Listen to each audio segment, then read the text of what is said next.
Boa noite a todos e a todas, muito obrigado pela vossa presença. Hoje nós vamos falar sobre um tema que é de grande importância, não só para nutricionistas, mas também para médicos e para farmacêuticos e para os profissionais de saúde de uma forma geral.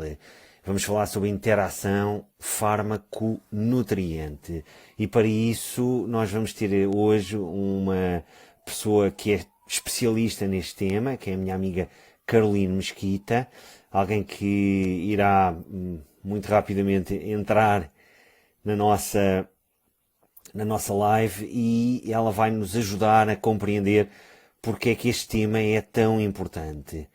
Então vou só convidar a Carolina e a partir daqui começamos.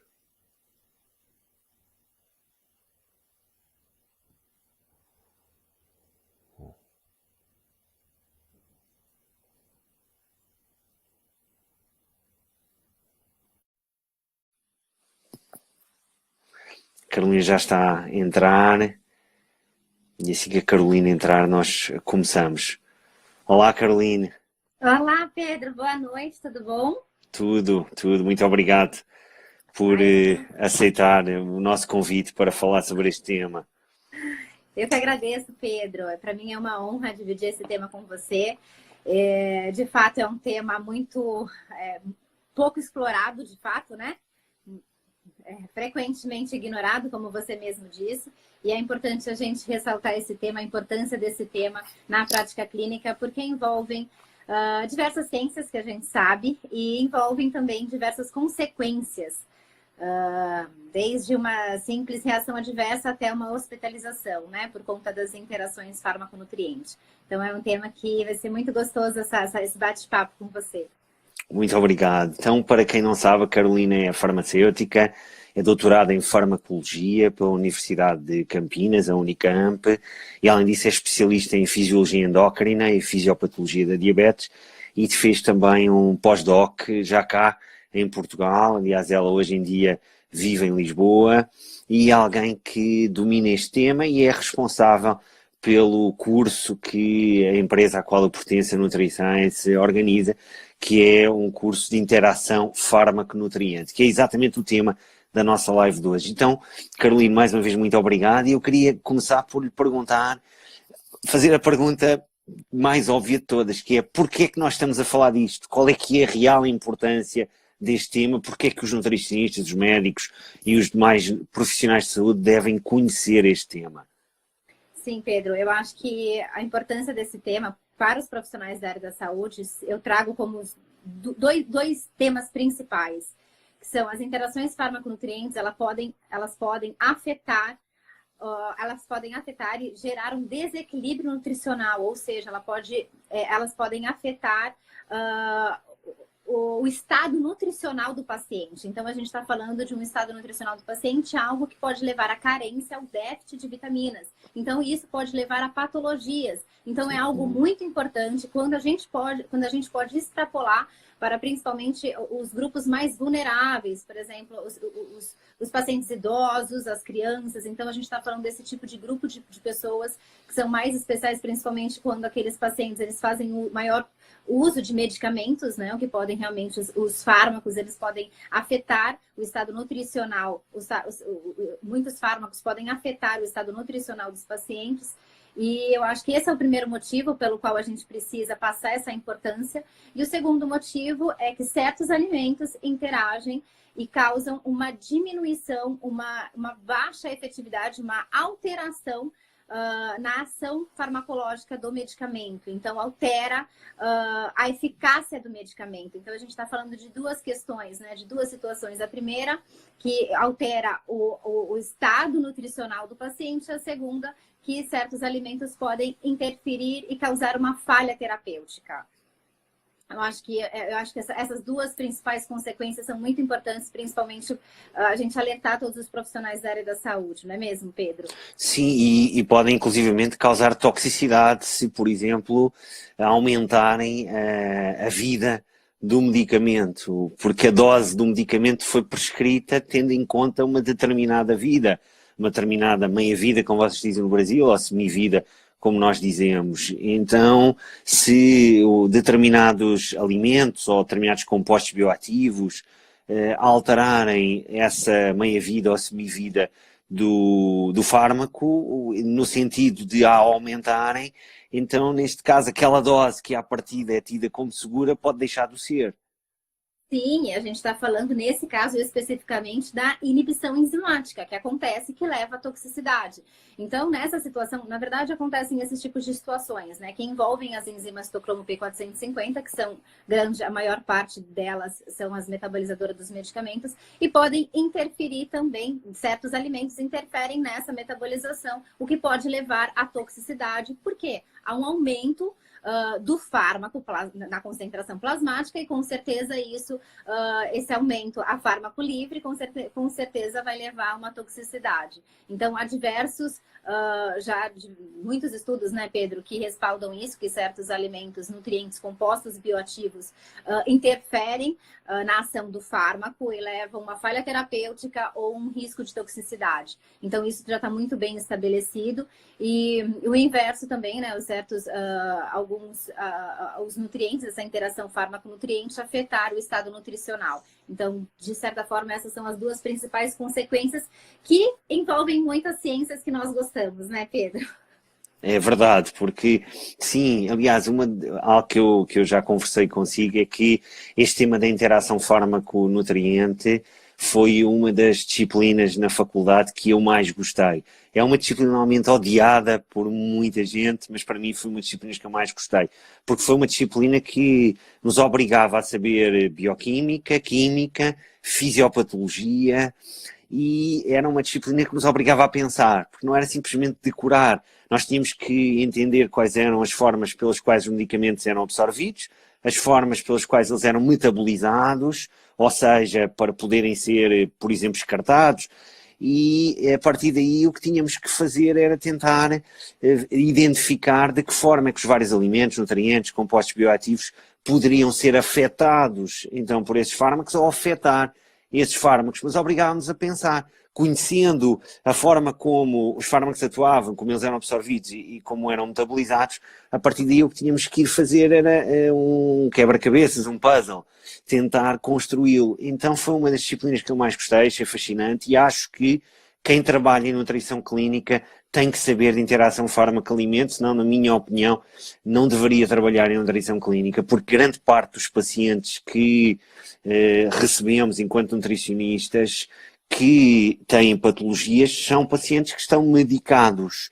E não é, obviamente, função do nutricionista dizer a um paciente para não tomar um medicamento, como é óbvio, isso não passa pela cabeça. Então, isso é da competência do médico. Então, o que nós temos que fazer é ajustar a nossa conduta de acordo com o fármaco ou os fármacos que esse paciente está a tomar. Então nós temos que conhecer, não é saber de cor, como é óbvio, ninguém vai saber isso de cor, mas conhecer como é que é a metabolização, e também não temos que saber de cor a metabolização daquele fármaco, mas temos que entender os mecanismos de metabolização e de absorção e depois ir à procura, na literatura, isso está hoje em dia ao nosso alcance, é muito fácil, ir à procura de como é que aquele fármaco especificamente é absorvido e metabolizado, e a partir daqui entendermos como é que a nossa conduta é afetada ou afeta esse fármaco. Então eu acho fascinante e acho fundamental. E por isso queria, já que você nos desse alguns exemplos, apesar de eu ter dito que o objetivo não é nós decorarmos nada, mas eu gostava que desse alguns exemplos só para chamar a atenção para este tema que eu acho fundamental e que é muitas vezes esquecido. Sim, Pedro. Antes de mais nada, Pedro, eu acho importante também nessa linha de raciocínio seu, eu gostaria só de complementar, porque você falou que realmente existem muitas ciências, de fato existem, eu acho que muitas delas e cada vez mais a farmacogenética está inserida a farmacogenética e a nutrigenética está inserida nessa informação, nessa ciência da interação fármaco-nutriente, e eu acho que talvez eu poderia deixar um pouco mais claro esse raciocínio, porque de fato não é para decorar e sim entender, mas existem 3 mecanismos principais. São os primeiros, a reação farmacotécnica, que envolve as reações físico-químicas. Então, eu posso dar um exemplo rapidamente, que é quando os leites ou derivados interferem em antibióticos e isso causa uma diminuição do efeito dos antibióticos por uma quelação, na verdade, formam uma solução, acaba formando íons que não são solúveis, então acabam formando uma solução que enfim, acaba formando uma quelação por conta desses íons presentes nos alimentos, cálcio, ferro, magnésio, então acaba formando uma reação de precipitação, então acaba diminuindo a absorção do medicamento dos medicamentos antibióticos, enfim, eu ia dar o caso como ciprofloxacino. Então a primeira reação, o primeiro mecanismo que a gente chama atenção é o mecanismo de farmacotécnica, que envolve as reações físico-químicas. E o segundo e terceiro mecanismo são as reações de farmacocinética, que envolve esses processos que você acabou de falar, de citar: absorção, distribuição, metabolização e excreção. Eu chamo a atenção porque a interação fármaco-nutriente, ela pode estar envolvida em cada um desses processos. Na verdade, o que a ciência, o que os estudos demonstram é que a grande parte da interação fármaco-nutriente acontece no processo de absorção. Isso porque realmente eles agem praticamente no sítio de ação. Mas se a gente for extrapolar para o mecanismo farmacodinâmico, existem também as variabilidades genéticas, como os alvos, receptores, transportadores, e eu também esqueci de citar sobre a parte de metabolização, que as enzimas do citocromo P450, elas estão envolvidas nesse processo e muitas delas possuem também variabilidades genéticas. Então, a gente chama atenção de muitas ciências e esses três principais mecanismos que uma interação fármaco-nutriente, ela pode acontecer nesses três principais mecanismos, mas eu trago aqui um exemplo e a gente pode bater um papo de diversos exemplos. Eu acho que um deles, que realmente o medicamento ele pode afetar o estado nutricional do paciente, são os prazóis. Os prazóis, a gente sabe, né, Pedro, quanto que esses medicamentos eles interferem na absorção da vitamina B12, não só nessa vitamina, mas há outros relatos, como magnésio, eu acho que o Pedro também pode depois complementar. E hipomagnesemia é uma das consequências atribuídas ao uso desses inibidores da bomba de prótons. Sim, sem dúvida. E a gente sabe quanto que a vitamina B12 ela participa de diversas reações enzimáticas no nosso organismo, né, Pedro? O quanto que ela é essencial, o quanto que ela realmente é proveniente da dieta, ela é essencial, e ela acontece essa interação dos fármacos, acontece essa interação fármaco-nutriente diminuindo a absorção da vitamina B12 por conta que a vitamina B12 ela necessita da pepsina e do ácido gástrico para ter realmente uma absorção completa, realmente ter uma absorção completa da vitamina B12. Então, é extremamente importante, eu acho que nesse tipo de situação, né, Pedro, aumentar o consumo de quê? De alimentos ricos em vitamina B12. Não é o caso? Não seria o caso? Como o mexilhão, por exemplo. Mas sim, aumentar a ingestão de B12, nesse caso, seria essencial para um paciente que está a ser medicado com esses inibidores da bomba de prótons, que podem também causar deficiência de magnésio, deficiência de zinco e até afetar também o estado nutricional do cálcio, por exemplo. Sim. E se a gente for além, Pedro, pensando agora, ele pode também elevar os níveis de homocisteína. Então, já imaginou? E se a gente for agora fazer uma hipótese, que o paciente tenha um desconforto gastrointestinal, então ele está fazendo uso de um inibidor da bomba de prótons, ele tem um distúrbio metabólico, ou seja, ele está fazendo uso de, por exemplo, uma metformina, ou seja, tem uma maior... Quantos pacientes a gente não sabe que fazem uso de uns inibidores de bomba de prótons, metformina, que diminuem? Não é diminuir. Então, ainda mais a absorção de B12. Ainda mais a absorção da vitamina B12. Então, eu acho que é esse tipo de raciocínio que nós, profissionais da área da saúde, a gente tem que extrapolar, a gente tem que pensar e pensar nas estratégias nutricionais, né? E a gente não está falando ainda das variabilidades que existem na metabolização do omeprazol e da metformina, que existem alguns genes que estão relacionados. Então, principalmente relacionado com o citocromo P450. Então, olha quanta coisa, não é verdade? Então, esse é só um exemplo de fármacos, como a metformina, o omeprazol. E vou além, antibióticos também interferem na vitamina B12, não é mesmo, Pedro? Sim, os antibióticos também podem interferir na B12. Sabemos também que, sim, alterações da microbiota podem interferir na B12, no folato e em vários nutrientes. Por um lado, porque alguns micro-organismos podem produzir alguns nutrientes e, por outro lado, porque alguns micro-organismos poderão consumir alguns micronutrientes. E no caso do que você falou, por exemplo, os inibidores da bomba de prótons podem, além disto, causar SIBO, sobrecrescimento bacteriano no intestino delgado.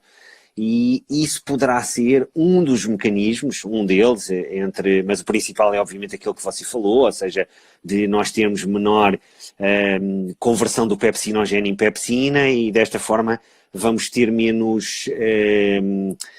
a B12 vai se desligar mesmo da proteína à qual ela está unida e a partir daí não temos uma absorção adequada. Mas além disso, o SIBO também pode levar a que haja um consumo de B12, vamos dizer assim, por parte de alguns micro-organismos. É uma hipótese que não está totalmente ainda, tanto quanto eu saiba, demonstrada, mas há alguma evidência nesse sentido. Então, sabemos que os inibidores de prótons têm vários efeitos adversos. Você falou algo muito interessante, que é o paciente está a fazer isto, tem deficiência de B12 por causa disto, a deficiência de B12 gera um aumento da homocisteína.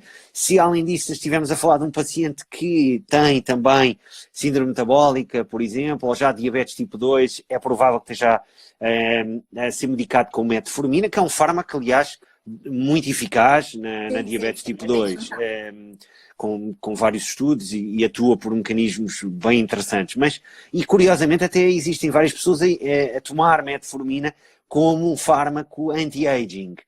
Então, a metformina também pode levar a deficiência de B12, então ainda pode agravar mais o problema. E isto é algo que é relativamente comum, nós vemos a pessoa polimedicada. E já se quiséssemos ir um bocadinho mais além, depois você ainda poderia encontrar neste paciente que ele também tinha dislipidemia e por isso estava a tomar uma estatina, por exemplo, que pode comprometer depois a coenzima Q10, porque vai inibir a sua produção.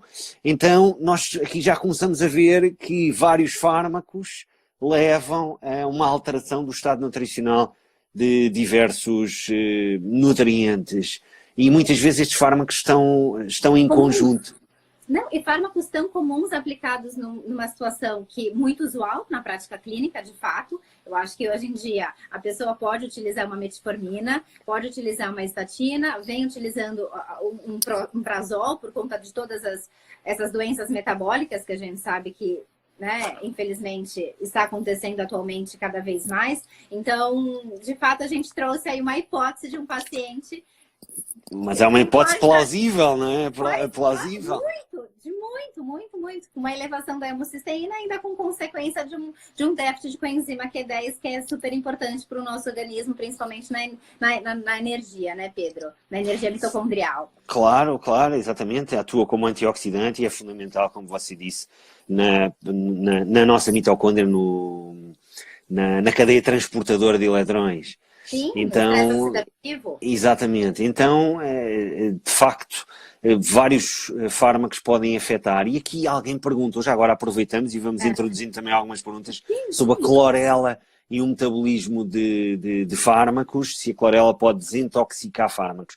Eu aqui gostava só de esclarecer e depois se você complementasse, eu agradecia, Carolina, você sabe isto muito melhor do que eu, mas quando nós falamos na tal desintoxicação, que é um termo que eu não gosto nada mesmo, a desintoxicação é a biotransformação que ocorre para fármacos, ocorre para outras moléculas estranhas, chamadas xenobióticos, poluentes, por exemplo, e também para moléculas endógenas, até hormonas e prostaglandinas, por exemplo, derivadas do ácido araquidónico, que é um ácido gordo, presente nas nossas membranas celulares, e as prostaglandinas têm vários efeitos. Então nós estamos a falar de um processo que ocorre sistematicamente no nosso corpo e que é constituído por várias fases. Se você pudesse só muito rapidamente falar um pouco sobre isto da biotransformação, só para poder esclarecer que isto que as pessoas chamam de desintoxicação não é mais do que biotransformação. Sem dúvida, Pedro. Eu acho que você ficou... Eu gosto muito do termo biotransformação, porque de fato acontece e está envolvida, só rapidamente para a gente, está envolvida duas reações principais, as reações de fase 1 e reações de fase 2. A reação de fase 1 está envolvida a oxorredução, a hidroxilação, e a reação de fase 2, ela está relacionada com a conjugação. Então, tem ali a metilação, a acetilação. Tudo isso acontece por quê? Para tornar o fármaco hidrossolúvel e ele esse fármaco ele ser possivelmente excretado. Então, esse é o principal mecanismo de uma biotransformação. Estão envolvidas muitas enzimas, inclusive essas enzimas são grandes enzimas que possuem variabilidades genéticas, tanto a parte da reação tipo 1, que está envolvida as enzimas, a família de Histocromo P450, quanto as enzimas de metilação, conjugação, a glucoronidação, todas essas enzimas, todas essas reações também estão envolvidas na parte de conjugação, que tem essa finalidade de tornar o fármaco mais hidrossolúvel e possivelmente ser excretado com maior facilidade. Entretanto, essas duas classes, essas duas reações, elas têm também as suas variabilidades genéticas, que é o que a gente também precisa levar em consideração quando a gente olha para uma prescrição. Eu acho que rapidamente é esse o processo. Então, a detoxificação, ela existe, ela acontece nesses dois processos, nesses dois mecanismos. E aí, na fase 2, principalmente na fase 2, na reação de fase 2, é onde acontece a parte da detoxificação. Né, Pedro? Eu acredito, assim, no meu ponto de vista, é onde que, de fato, também concordo. A acetilação, né? Sim, a conjugação com glutationa. Sim, sem dúvida. E porque na fase 1, o que pode acontecer na fase 1 até, corrija-me se estiver enganado, é que o fármaco, no caso de um fármaco, para utilizarmos o fármaco ou um outro xenobiótico, mas no caso de qualquer um destes xenobióticos, incluindo fármacos, que também são xenobióticos, sim, o que pode acontecer é que na fase 1 nós tenhamos a formação de uma molécula que até pode causar danos. E pode aumentar o stress oxidativo ou causar danos diretamente. Então ela vai ter que ser depois, como você disse, vai ter que então ser convertida numa molécula que possa ser facilmente excretada, que seja hidrossolúvel. E isto significa que, por exemplo, em termos genéticos, alguém que tem as enzimas, por exemplo, ao nível da fase 1 para aquele xenobiótico especificamente, ou seja, da enzima que metaboliza aquele xenobiótico em maior proporção, se tiver um polimorfismo que faz com que a atividade, a expressão dessa enzima seja maior, o que pode acontecer é que tenha então uma fase 1, vamos dizer assim, acelerada, mas depois, se não tiver a fase 2 a ocorrer na mesma proporção, vamos dizer assim, o que pode acontecer é que nós podemos ter a formação de moléculas que podem causar dano e que não estão a ser eliminadas tão rapidamente como estão a ser produzidas. E por isso, quando nós pensamos naquilo que no Brasil chamam de destoxificação, ou que custa-me dizer, e que em Portugal chamamos de desintoxicação, mas que na verdade o termo correto é biotransformação, é isso que nós vemos na literatura científica. Isto não é um processo que exige, primeiro que tudo exige nutrientes, por isso eu queria só esclarecer que exige nutrientes. Ou seja, se nós decidirmos ingerir, pode ser clorela, pode ser qualquer outro, um fitoquímico qualquer, o que seja, se nós estivermos a fazer isso, nós não estamos a garantir que a biotransformação ocorre. Porque a biotransformação exige vitaminas, exige aminoácidos e exige também que nós tenhamos as nossas proteínas antioxidantes endógenas a funcionar em pleno. Porquê? Porque na fase 1 nós podemos ter um aumento da produção de espécies reativas de oxigênio. Então precisamos de as neutralizar. Então isto significa que jejum, os chamados sumos, os sumos verdes, sucos verdes, como dizem no Brasil, etc., isso não é biotransformação, isso não é desintoxicação. Okay? Esse é um processo que o nosso corpo faz, mas para isso precisa de nutrientes. Então nós precisamos ter um estado nutricional adequado para que isto ocorra adequadamente. E aí leva-me aos fármacos, porque se nós temos que metabolizar também estes fármacos, alguns deles, e eu vou-lhe fazer a pergunta, aproveito, o paracetamol, podem causar danos. Por exemplo, se você pudesse nos falar um pouco sobre esse. Sim, Pedro, eu acho que você fez um resumo ótimo em relação à reação de fase 2. De fato, só complementando, essa questão existe porque existem medicamentos pró-fármacos que eles precisam passar para a fase 2. Exatamente. Esse é o clássico, né? Por exemplo, o tamoxifeno, ele precisa ser convertido em doxifeno, então ele precisa, e ele gera um metabólico tóxico, então ele precisa ser convertido e passado por reação de fase 2. Exatamente. E nesse sentido, o paracetamol, ele realmente, no nosso organismo, tem uma molécula extremamente importante, que é a glutationa, não é verdade? Ela é extremamente importante no estresse oxidativo e em diversas outras funções. E o que acontece? O paracetamol em doses elevadas, e mesmo assim não precisa, porque a gente pode levar também em consideração outros fatores, por exemplo, idade, função renal, função hepática, então a gente pode extrapolar e pensar no paciente. Então, o paracetamol, ele libera, quando conjugado, ele libera um metabólico tóxico. E esse metabólico, dependendo da concentração do paracetamol, ele pode esgotar o quê? A reserva da glutationa. E aí, o que acontece? Pode acontecer uma hepatotoxicidade. E além disso, Pedro, só voltando, ele age na reação de fase 1, na CYP2E1, nomeadamente, uma das CYPs, e depois ele realmente conjuga, e quando ele é conjugado, ele pode liberar um metabólito tóxico. E esse metabólito ele precisa de muita glutationa para se ligar, e na verdade, quando há uma dosagem excessiva, não há glutationa, não há reservas de glutationa, e por isso há muitos casos de intoxicação por paracetamol. Então, é algo que a gente precisa pensar bastante antes de fazer o uso, enfim, é algo que precisa ser alertado a todos os profissionais da área. Eu também acho, até porque se usa paracetamol como se fosse algo completamente inócuo, em doses às vezes excessivas, tendo em conta o estado nutricional de cada paciente, porque nem todos os pacientes têm um adequado estado nutricional. Aqui alguém diz que o antídoto é um NAC, e de facto é. A N-acetilcisteína é um precursor, é uma forma de nós aumentarmos a cisteína, que é um dos 3 aminoácidos que constituem a glutationa, mas não chega a N-acetilcisteína. Nós precisamos de ter um adequado estado nutricional quanto ao magnésio, porque isso é fundamental para que possamos formar a glutationa, mesmo tendo suficiente cisteína. Precisamos também de glicina. Então isto significa que se nós não tivermos um estado nutricional adequado, não vamos ter também uma produção adequada de glutationa, e a partir daqui o que pode acontecer é que, como você disse muito bem, se excedermos a capacidade que nós temos de sulfatar e glucuronidar o paracetamol, o que vai acontecer é que ele vai ser metabolizado por uma outra via, vai gerar uma inina que é altamente reativa e pode causar até necrose do hepatócito, não é?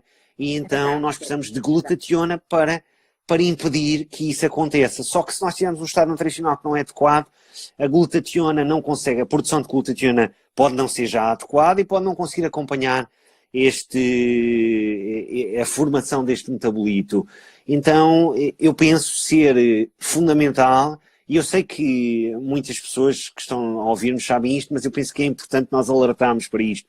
Eu acho que é fundamental nós termos sempre presente que temos que ter este duo, que é estado nutricional e, neste caso, os fármacos que o paciente está a usar, sempre a agir de forma sinérgica e não antagónica, porque senão quem vai ser prejudicado é o paciente. Então é fundamental que os profissionais que trabalham com os fármacos e com os nutrientes tenham isto presente e façam sempre esta interação, consigam entendê-la para que o paciente seja o beneficiado.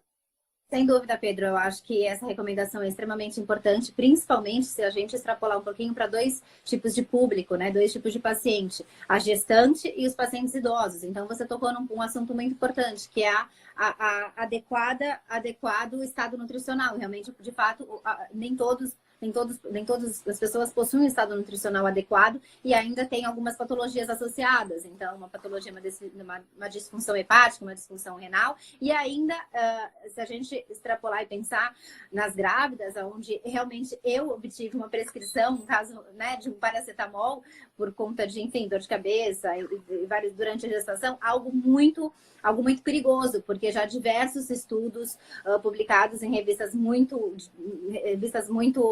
renomadas, de alto impacto, o quanto que o paracetamol durante a gestação, principalmente no primeiro trimestre de gestação, pode impactar e levar à má formação Além disso, provocar um distúrbio neurológico relacionado com déficit de atenção, hiperatividade. Então, é algo muito importante que a gente chama aqui a atenção, né? Mas, além disso, existem outros exemplos que a gente Existe, eu queria que você falasse de um que eu acho muito interessante, que é o dos antidepressivos que inibem a mal. Certo, em que temos que ter determinados cuidados também com esses, do ponto de vista da nutrição. Sim, claro. Eu acho, bom, primeiramente, os inibidores antidepressivos da MAO, eu acho que tem dois mecanismos principais aí que eu vejo de interação, um deles relacionado com a interação fármaco-nutriente. Primeiro, a gente tem que chamar atenção para os pacientes hipertensos. Por quê? Os inibidores da monoaminoxidase, eles também podem causar crises hipertensivas porque eles agem nos beta-bloqueadores, no alfa-adrenérgico beta-1 e beta-2, aumentando a frequência e a força cardíaca. Então, eu já tenho a primeira interação. A segunda interação é porque fontes de tiramina interferem, aumenta a produção de catecolaminas, especificamente a noradrenalina. Então, eu aumento ainda o quadro. Então, se o paciente ele já tem um quadro, ele já é um paciente hipertenso, eu preciso chamar atenção, eu preciso fazer uma troca de medicamento, um medicamento alternativo nessa situação. E mais do que isso, alertar a recomendação, diminuir realmente a ingestão dos alimentos de fontes de tiramina, não é verdade, Pedro? Uhum. Sim, porque nesse caso a tiramina, como é uma monoamina, né, ela pode de facto levar a que haja um aumento da pressão arterial. Isso é uma das possíveis consequências. Está presente no vinho, por exemplo, está presente em queijos envelhecidos e outros alimentos fermentados. Sim. Então é um cuidado que se deve ter. E eu quis que você falasse nisso porque sei que este é um dos riscos potenciais e que deve ser sempre considerado. Depois sei que existem também vários, neste caso, alguns fitoquímicos presentes em alimentos que estão, por exemplo, na naringenina, por exemplo, presente na toranja, que também podem, ou a erva de São João, por exemplo, ou hipericão, que podem também afetar a metabolização de determinados fármacos. Sim, sem dúvida. Bom, existem, eu acho que tanto a erva de São João, quanto o ginseng, quanto o ginkgo, eu acho que são 3 fitoterápicos que, primeiro, eles diminuem a efetividade dos fármacos por uma indução ou inibição das enzimas, tá? Mas vamos falar agora do hipérico, né? Da erva de São João. Bom, já existem diversos estudos que relatam que muitas classes de medicamentos, seja medicamentos antidepressivos, seja medicamentos antihipertensivos, medicamentos antifúngicos, se eu não me engano, enfim, existem diversas classes de antibióticos que interferem com a erva de São João. E isso gerando uma falha terapêutica e elevando a toxicidade. Então, a gente precisa deixar claro também o quanto que os fitoterápicos, inclusive, por exemplo, o ginkgo e o ginseng, combinados com ácido acetilcisteína, combinado com outros medicamentos dessa classe, os medicamentos anticoagulantes, eles podem elevar o risco de sangramento. Então, a gente está falando existem enormes consequências quando a gente está falando, é só apenas um chazinho. De fato, não é, né, Pedro? Então, a gente precisa ter um olhar. E falando em chá, tem a consequência também do chá verde. Então, a gente sabe o quanto que o chá verde ele impacta no metabolismo, por exemplo, do ácido fólico, no metabolismo do ferro.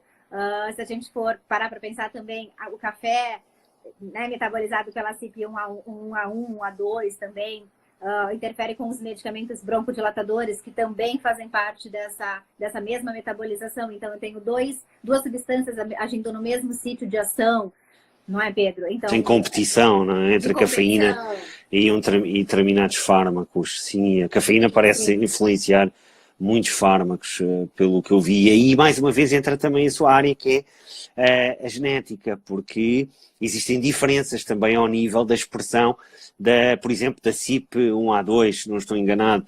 Então, existem diferenças genéticas significativas que influenciam a nossa capacidade de eliminação da cafeína, mas que neste caso também pode influenciar depois a metabolização de determinados fármacos, e junto com a cafeína podemos ter aqui um efeito que é diferente num indivíduo e relativamente a outro, por causa das diferenças genéticas. Sem dúvida, Pedro. A gente está falando de uma expressão genética diferenciada. Cada um de nós, a gente tem um tipo de metabolização. Isso pode ser classificado em metabolização lenta, rápida, normal, ultra rápida. Cada um de nós apresentamos um fenótipo diferente quando é metabolizado. Então, a gente pode muito bem aumentar a concentração plasmática de um fármaco, e esse fármaco ele não estar sendo ligado às proteínas plasmáticas, ou seja, o fármaco não ligado às proteínas plasmáticas tem um aumento da toxicidade. Então é muito grave. Então, por exemplo, a cafeína, o chá verde, exemplo de várias substâncias, elas interferem nesse sentido, porque elas aumentam a concentração plasmática. Esse fármaco está livre, ele não está ligado, e, consequentemente, eu tenho um risco de intoxicação. E, de fato, existem a CYP1A1, 1A2, ela também está relacionada com alguns xenobióticos. Então, por exemplo, as aminas heteroxíclicas, quando liberadas, né,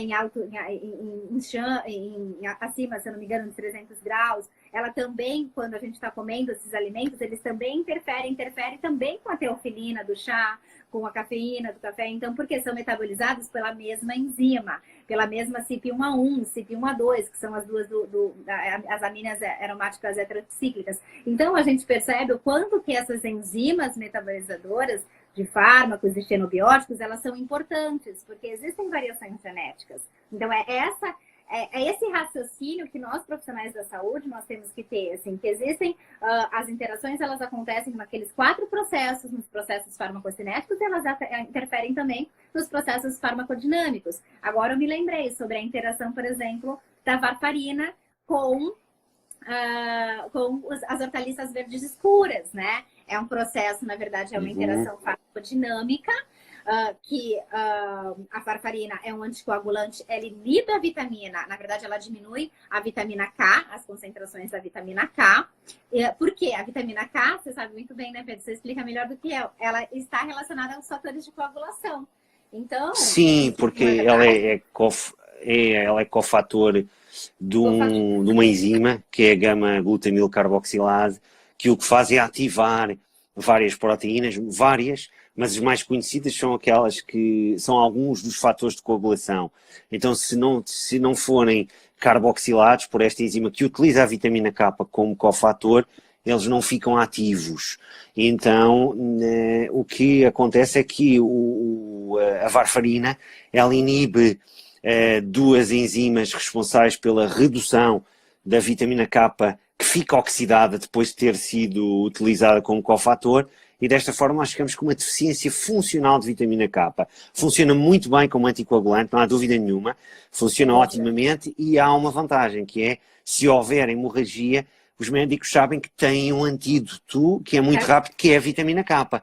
Sim. Agora, há um problema aqui, há 2 problemas, na minha opinião. Primeiro, primeiro, se as pessoas aumentarem a ingestão de hortaliças, por exemplo, como espinafre ou como couves, que são ricas em vitamina K1, o que vai acontecer é que a eficácia do fármaco é óbvio que vai diminuir significativamente. Então o médico tem que aumentar o fármaco, e aí entramos num ciclo um pouco, eu aumento a ingestão, eu tenho que aumentar o fármaco. De qualquer modo, esses alimentos são fonte de outros nutrientes. Então, neste caso concreto, há sentido em aumentar a ingestão e, para compensar isso, aumentar o fármaco. Mas agora há um outro problema, que é o facto de várias outras proteínas, não só estas no fígado, que são os fatores de coagulação, mas outras, poderem também ser afetadas, porque a vitamina K, ela atua em várias outras proteínas. Então, os anticoagulantes podem também impedir a carboxilação, por exemplo, da osteocalcina,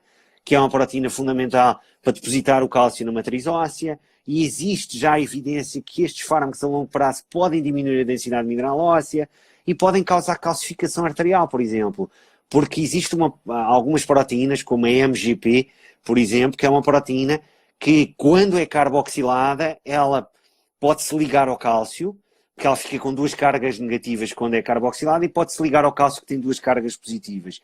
E dessa forma evita que o cálcio se deposite nos tecidos moles. Então é fundamental para evitar a calcificação arterial. Mas os anticoagulantes, ao levarem uma deficiência funcional de vitamina K, porque inibem a sua redução, ou seja, a sua reciclagem. Então, neste caso, nós podemos ter mais calcificação arterial. E, de facto, eu conheço já alguns estudos que são observacionais, mas que associam o uso prolongado destes fármacos a mais calcificação arterial. Tanto Sim. que hoje já se começam a ver alternativas que afetem a coagulação, mas que não causem esta deficiência de vitamina K.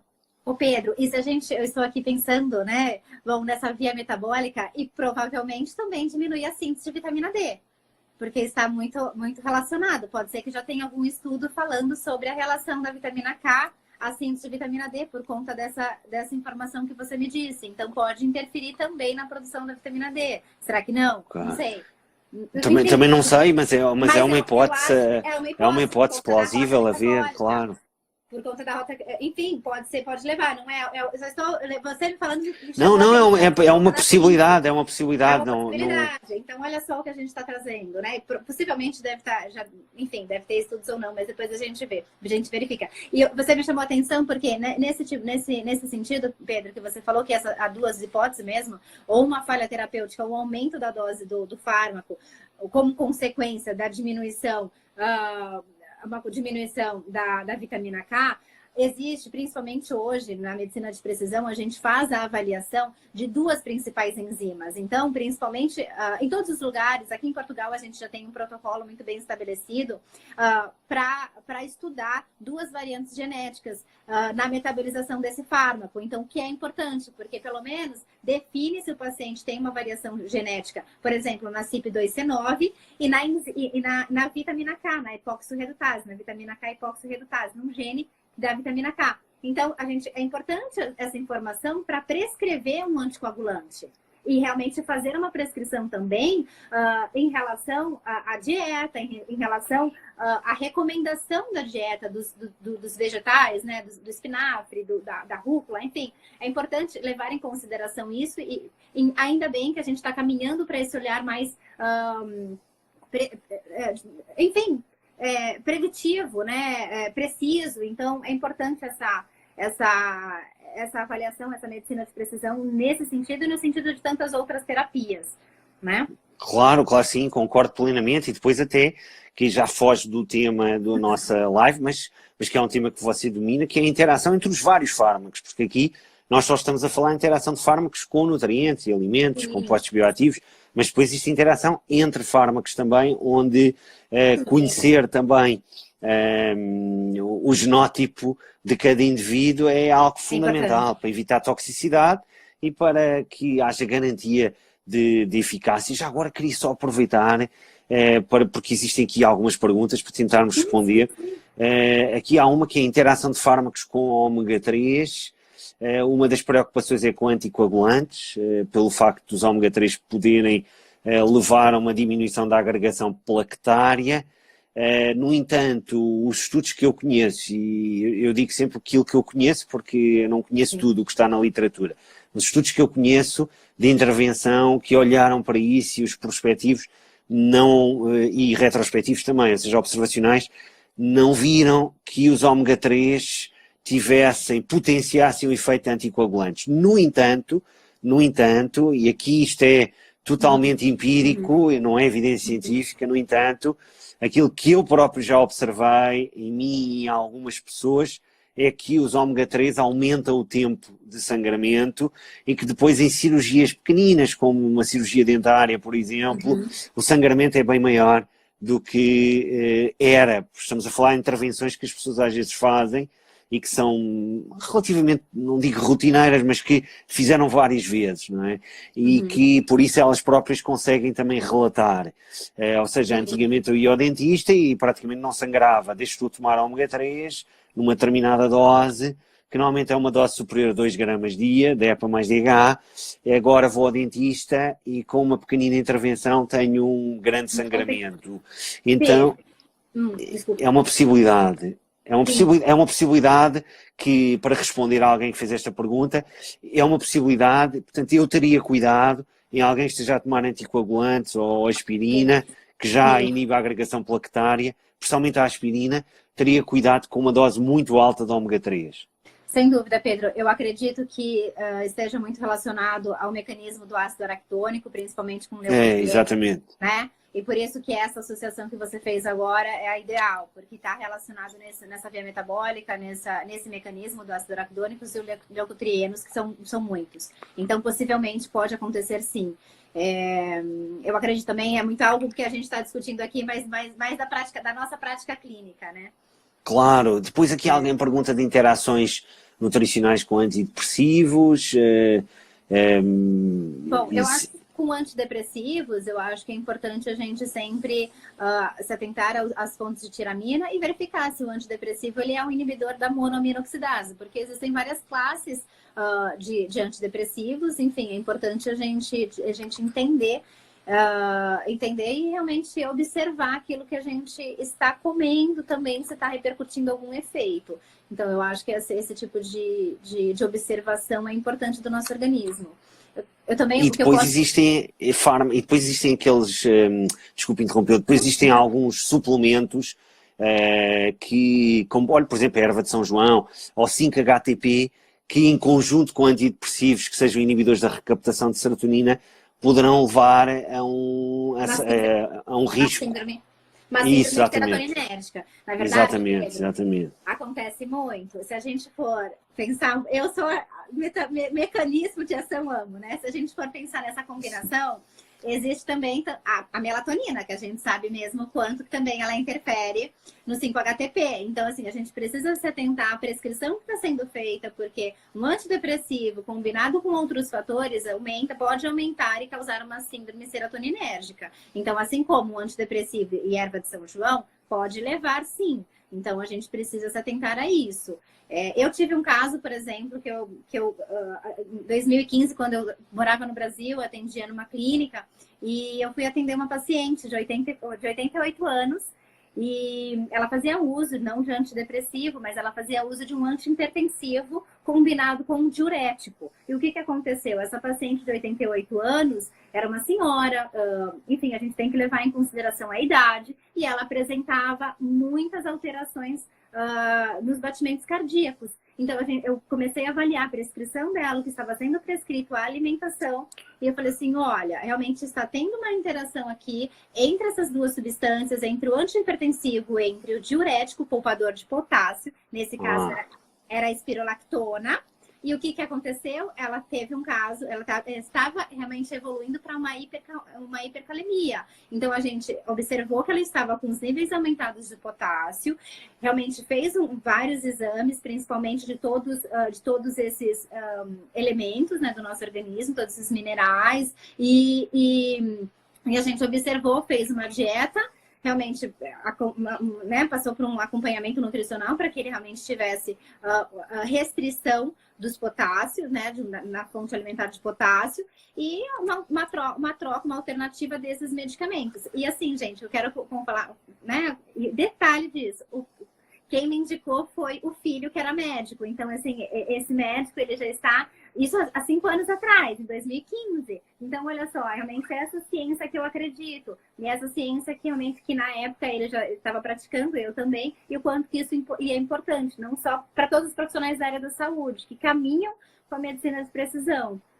Claro, porque o que você disse é fundamental. Você falou de um diurético que poupa o potássio. Se, nesse caso, a ingestão de potássio não for a adequada, ou seja, se ela for a adequada, porque a recomendação é aumentarmos a ingestão de potássio em relação ao que as pessoas fazem, então se ela for a adequada, até direi dessa forma, nessa paciente pode acontecer o que você disse, que é ter um aumento significativo das concentrações de potássio, ou seja, uma hipercalémia, e isso tem muitas consequências adversas. E depois ainda podemos juntar os pacientes renais, que já podem ter naturalmente, entre aspas, uma hipercalémia, porque já vão excretar menos potássio. O meu pai é um deles, então eu próprio já vi isso no meu pai, e aliás a dieta do meu pai teve que ser totalmente alterada, no sentido dele ingerir menos potássio. Então, nós temos que ter um cuidado muito grande, olhando para o estado de saúde do paciente. Se conseguíssemos olhar também para o genótipo, seria fantástico, mas que eu acho que é isso, nutrição de precisão, medicina de precisão. Mas antes de chegar aí, que seria o ideal, mesmo não conseguindo chegar aí, já existem muitas coisas que nós devemos fazer, que você falou muito bem, que é olharmos para o estado de saúde do paciente. Por exemplo, dei agora o exemplo deste paciente que tem doença renal, por exemplo, ou o que você disse, uma paciente que tem hipertensão, então está a ser tratada com um diurético, poupa potássio, e depois olhar para a dieta, além dos vários outros exemplos que você deu, e os outros exemplos todos, e aqui eu falo nisso, exemplos todos que você tem no seu curso, que são muitos. Então, digo-vos também, quem quer saber mais sobre este tema, que é um tema que eu, mais uma vez, digo isto, é fundamental para quem trabalha com pacientes com patologias, é fundamental conhecer este tema. E quem quer saber, a Caroline tem um curso, através da NutriScience, que é um curso de interação fármaco-nutriente-alimento, que é um curso muito bom, que eu já fiz, então sei o que estou a dizer, e tem imensos exemplos, além destes poucos que nós demos aqui, porque nós aqui só podemos tocar na ponta do iceberg e não conseguimos, como é óbvio, ir ao detalhe. Mas, mais uma vez, eu acho isto fundamental, Carolina, e gostava que tantos nutricionistas como os médicos, os farmacêuticos, apesar de saberem que isto é importante, nem sempre depois, na prática clínica, o integram completamente. Então, eu gostava que, é um ideal meu, é que isto fosse cada vez mais integrado na prática clínica. Sem dúvida, Pedro. Eu concordo com você, porque é uma ciência, na verdade, para você saber prescrever, você precisa entender as causas e as consequências. Não é somente você realmente colocar um suplemento, um composto bioativo, colocar a dosagem. Cada paciente é único. Então, existem diversos fatores citados aqui que interferem, são desde a idade, desde a etnia, desde o sexo, de uma patologia, uma disfunção renal ou hepática. Então, a alimentação principalmente. Então, assim, todos esses fatores, eles interferem, eles podem levar a uma interação fármaco-nutriente e, novamente, afetar o estado nutricional do paciente e pode também levar a uma falha terapêutica com risco de toxicidade. Então, é algo muito sério e a gente nem conversou, Pedro, realmente no tempo, mas, assim, existe muitos estudos publicados o quanto que a interação fármaco-nutriente e quanto que a interação entre fármacos causam riscos de hospitalização. E são enormes por conta dessa, talvez, desinformação, não sei. Enfim, mas assim, eu chamo a atenção porque é um tema extremamente importante na prática clínica, extremamente atual, novo, que a gente precisa cada vez mais estar dentro da medicina de precisão, porque envolve muitas ciências, como a gente conversou, e é extremamente importante para que a gente tenha uma prescrição assertiva e segura. Não é verdade, Pedro? É o que eu acho, porque para mim a nutrição, eu digo isso há muito tempo, mas a nutrição tem que ser personalizada. Eu sei que existem várias recomendações generalistas que vão beneficiar muitas pessoas, como é óbvio. Mas quando nós queremos trabalhar com um paciente, o que nós vamos fazer é nutrição personalizada. As recomendações generalistas são as recomendações que as várias instituições e os especialistas em saúde pública estabelecem e que ajudam as pessoas a poderem depois integrá-las na sua vida e melhorarem a sua saúde. Mas quando alguém procura um nutricionista, não está à espera que o nutricionista simplesmente lhe recomenda aquilo que é o generalista. Aquilo que essa pessoa está à espera e merece é ter aquilo que é adequado para ela e só para ela. E para isso é preciso ter em conta muitas variáveis e uma delas é o que você falou, ou seja, se o paciente está medicado ou não, quais são os medicamentos com os quais, com que medicamentos é que está medicado e como é que esses medicamentos depois vão atuar, e depois aí entramos também, obviamente, com a questão do genótipo. Várias pessoas aqui estão a perguntar se nós vamos deixar esta live gravada. Eu posso dizer que eu consigo-vos descrever em detalhe, acho eu, o metabolismo da vitamina K, mas não tenho a certeza que consiga trabalhar bem com o Instagram. Peço desculpa por esta falha, mas eu vou tentar. Agora, assim que terminar, eu vou tentar deixar esta live gravada, é um objetivo. Se não ficar, veremos de fazer uma outra. E de qualquer modo, tem também, para quem está interessado, este curso da Caroline Mesquita, que é um curso excelente sobre interação fármaco-nutriente-alimento. Curso esse que, caso vos interesse, poderão obter informações sobre o mesmo enviando um e-mail para cursos@nutriscience.pt. Então, Carolina, muitíssimo obrigado. Nós estamos aqui a terminar porque o Instagram dá-me essa informação e ele desliga-se depois automaticamente. Isso já é difícil para mim com isto a funcionar normalmente, imagino, quando isto se desliga. Então, mais uma vez, Carolina, muitíssimo obrigado. Muito obrigado a todos e todos que estiveram aqui connosco. Desculpem se não conseguimos responder a todas as perguntas, porque elas às vezes passam rápido e depois às vezes escapam. Mas, mais uma vez, haveremos de fazer outras lives, com certeza. Carolina, tudo bom, tenha uma ótima noite. Obrigada, para você também, Pedro. Faremos mais vezes. Obrigada pela atenção. Obrigado eu. As perguntas e as pessoas, tá bom? Obrigada. Boa noite. Muito obrigado, Carolina. Boa noite a todas e todos. Obrigado. Obrigada.